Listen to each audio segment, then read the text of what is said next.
tujuan kami sudah tercapai untuk bisa bersama dengan BINUS menyelesaikan masalah ini dan mencegah terjadinya kembali kekerasan di masa depan.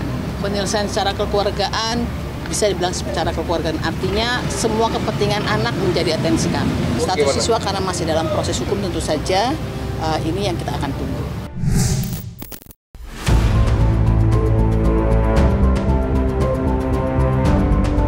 Kasus perundungan yang viral di media sosial di salah satu sekolah elit Serpong yang melibatkan beberapa nama anak dari para pesohor kini memasuki babak baru. Ya, di saat kasus ini tengah bergulir di ranah hukum, banyak dari instansi terkait turut menyoroti perkembangan dan terus mengusut kasus tersebut sampai ke akarnya. Bahkan sebelumnya, kasus ini juga menyita perhatian Komisi Perlindungan Anak yang langsung melakukan sidak ke sekolah hingga lokasi kejadian perkara.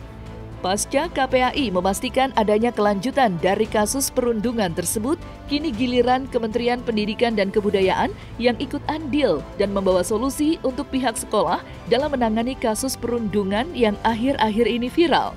Lantas benarkah jika BINUS School Serpong telah bebas dari jeratan sanksi atas kejadian yang melibatkan para muridnya itu? Jadi pertama kami mengapresiasi kepada pihak BINUS ya, karena kami dari Kemen PPA ini sudah hadir Bu Rini, Bu Deputi, Budia dan Bu Asdep Budia, mohon maaf, dan Bu Asdep dari Kemen PPA, Budia dari KPAI. Kita bisa bersama-sama ke BINUS untuk mendiskusikan beberapa informasi mungkin yang masih simpang siur dari berbagai pihak.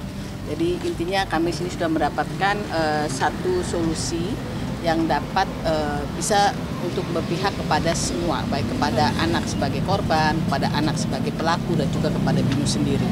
Nah, ini nanti solusinya seperti apa yang belum bisa kami sampaikan. Tetapi intinya tujuan kami sudah tercapai untuk bisa duduk bersama dengan BINUS menyelesaikan masalah ini dan mencegah terjadinya kembali kekerasan di masa depan. Status siswa karena masih dalam proses hukum tentu saja ini yang kita akan tunggu. Sampai saat ini masih status sebagai siswa BINUS karena kan proses hukumnya masih berjalan. Itu harus kita hormati. Penyelesaian secara kekeluargaan bisa dibilang secara kekeluargaan, artinya semua kepentingan anak menjadi atensi kami, mencari jalan keluar dengan berpihak kepada kepentingan anak dan juga kepada kepentingan korban. Kalau memang ada orang tua yang dengan sukarela itu nggak bisa kita larang, ya. Dan penting intinya adalah keberpihakan kepada anak, baik sebagai korban maupun sebagai anak pelaku. Yang penting bagi kami bagaimana BINUS bisa mencegah, memastikan tidak lagi terjadi kasus kekerasan yang sama di masa depan. Saya sangat berempati atas kejadian atau peristiwa yang terjadi saat ini, dan juga harapannya sih semoga tidak akan ada lagi peristiwa-peristiwa atau kejadian seperti ini di masa mendatang, baik di lingkungan sekolah maupun di lingkungan terdekat, semuanya tidak ada lagi. Saya ingin masalah ini cepat selesai. Semoga ya terima kasih buat semua teman-teman yang udah mendoakan juga. Semoga sekali lagi saya masih membuka atau berusaha membuka pintu komunikasi dengan pelapor untuk biar semua ini masalah bisa diselesaikan secara baik-baik. Kekeluargaan, yang penting kekeluargaan, semoga bisa menemukan titik cerah untuk berdamai dan berdiskusi, dan juga ya semua bisa kembali normal lagi. Tidak hanya salah satu orang tua atau pihak keluarga, tapi seluruh pihak keluarga yang terlibat, termasuk ya anak terduga pelaku, itu kita akan libatkan untuk mediasi dengan sekolah, dan itu kita upayakan untuk kepentingan terbaik bagi anak. Ya, kita supaya sekolah lain juga aware lah bahwa tidak ada kekerasan yang terjadi di sekolah lain, juga lebih aware untuk terjadinya tindak kekerasan yang lainnya. Dan sebenarnya kan sudah ada peraturan juga kan ya, Permendikbudristek nomor 46 tahun 2023 tentang pencegahan dan penanganan kekerasan di satuan pendidikan, dan itu yang kita dorong kepada sekolah untuk menerapkan Permendikbud itu. Aturannya sudah jelas kok sebenarnya, hanya tinggal perlu sinergi kolaborasi dari semua pihak.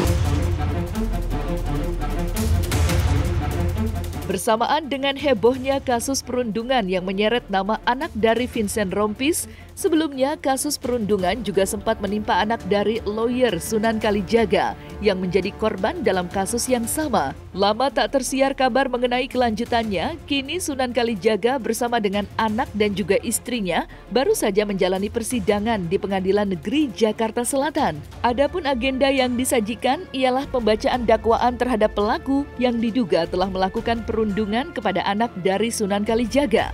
Namun seusai jalannya sidang, Sunan Kalijaga mengaku dibuat kelimpungan oleh orang tua murid yang justru tak pernah hadir dalam sidang. Begitu juga kuasa hukumnya yang tidak terlihat di sepanjang jalannya persidangan.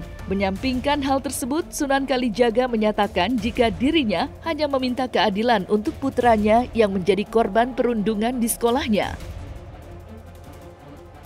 Tadi sidang perdana terkait dengan kasus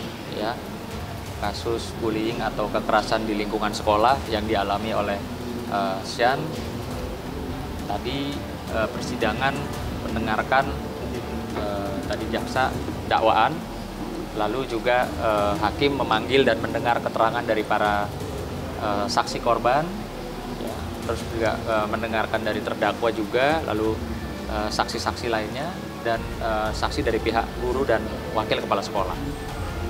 Ini juga lagi-lagi untuk kesekian kalinya membuat kami selaku orang tua daripada anak korban ini bingung. Yang tadi juga ditanya sama hakim dan kami sampaikan bahwa yang kami ketahui ya pada saat awal dan sampai detik ini kami ketahui orang tua dari anak pelaku itu adalah ibu dan bapak ini. Ya, sampai detik ini kami taunya ya mereka lah orang tuanya.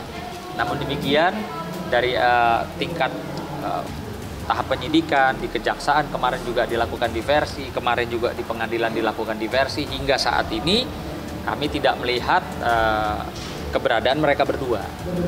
Ya, kalau kami kan orang hukum tentunya bicara legalitas.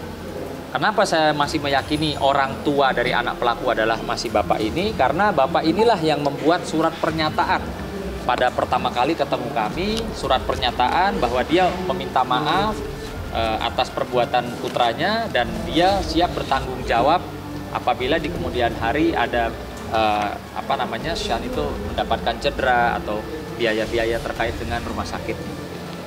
Tapi sampai detik ini kami tidak melihat keberadaan bapak dan ibu ini.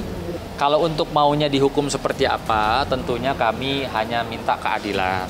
Ya, kami tidak bermaksud untuk kepingin dia harus dihukum sekian tahun berat atau bagaimana, tidak. Tapi kita serahkan semuanya ke majelis hakim. Yang penting ada kepastian dan keadilan untuk Sian, bahwa pelakunya ya memang tadi juga ditanyakan sama majelis hakim, betul apa yang disampaikan oleh anak korban dan saksi-saksi. Kamu melakukan itu, ya betul. Artinya tidak ada argumentasi atau penyangkalan, ya. Itu lagi kembali saya katakan bahwa pihak kami tidak menuntut anak tersebut harus dihukum penjara selama-lamanya, tidak.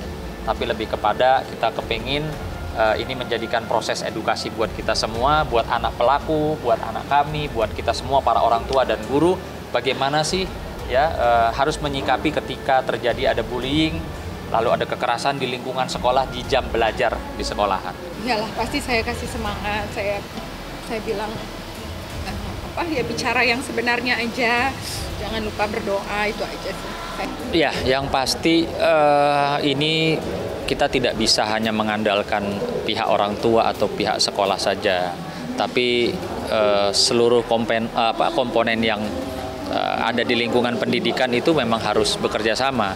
Kayak kemarin kan yang lagi viral tuh katanya kejadiannya di warung dekat sekolah.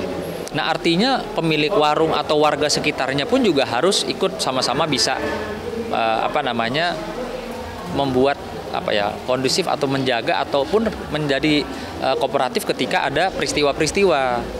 Karena kalau tidak kooperatif ya itu kan akhirnya jadi merugikan pihak korban atau mempersulit proses penyidikan gitu loh. Ini sudah menjadi tanggung jawab kita bersama lah istilahnya, bukan hanya orang tua atau guru, termasuk juga yang ada di lingkungan sekolah atau di tempat-tempat yang sering didatangi oleh anak-anak sekolah. Maraknya kasus perundungan di Indonesia menjadi suatu kabar yang amat miris, tentunya bagi kalangan masyarakat, tak terkecuali kalangan selebritis, yang juga pernah menjadi korban dalam kasus tersebut. Adanya hal ini, beberapa selebritis bersama pihak kepolisian pun turut bergerak untuk memberikan penyuluhan di sekolah-sekolah besar. Adapun kegiatan dilakukan ialah untuk mengatasi kasus perundungan yang biasa terjadi di lingkungan sekolah. Lantas, seperti apa keseruan para artis saat memberikan penyuluhan kepada anak-anak di sekolah?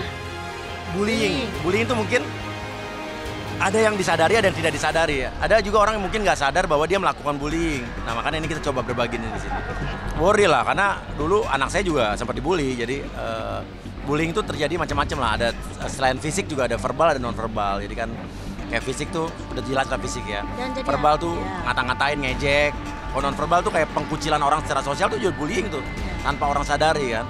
Ya. Dan yang paling penting anak-anak jadi tahu edukasi, ternyata bullying itu bisa kena hukuman. Ada efek jerahnya juga, jangan malah dilindungi. Ya kan? Kan kita udah pernah dengar kasus yang anak pegawai pajak kemarin kan. Akhirnya kan ya gitulah, bapaknya ikut kena segala macam.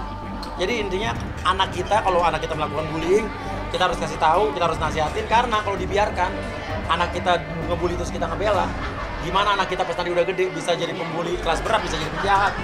Kan kita nggak mau anak kita nanti jadi begitu kan. Udah dia ngurus waktu ke sekolahannya. Tentang stop bullying, karena sekarang sangat-sangat lagi marak yang namanya bullying kan. Dan kita nggak pengen untuk generasi penerus kita ya, terutama dari anak-anak muda ini semakin brutal. Kenapa enggak kita bikin gerakan bullying itu tidak keren, tidak bagus, itu jelek, itu memalukan. Ada, kita kasih tahu lagi, sosialisasi, kalau kamu bully teman kamu sampai ada kejadian yang membahayakan dia, maka ada hukumannya nih buat kalian. Menurut aku, untuk pelaku bullying itu harus banget dikelarin sih dari sekolah, karena kan itu kayak, perbuatan yang nggak banget deh, jadi pelaku harus dikeluarkan. Ya harus dikeluarin dong, harus dikeluarin, aturannya aturan. Jangan seenaknya, kalau itu mah seenak jidat. Emang dia siapa? Kalau menurut aku sih untuk pelaku dikeluarin ya, karena kan bullyingnya juga lumayan parah dan korban juga sampai masuk ke rumah sakit, dan ya biar jera aja dan nggak ada kasus bullying lagi sih. Nah, selesai sudah Cumi Lovers, saksikan terus Cumi Camp In-Depth, kabar lengkap, mendalam, dan akurat dari narasumber terpercaya. Dan jangan lupa untuk like, subscribe, dan juga share channel YouTube Cumi Cumi.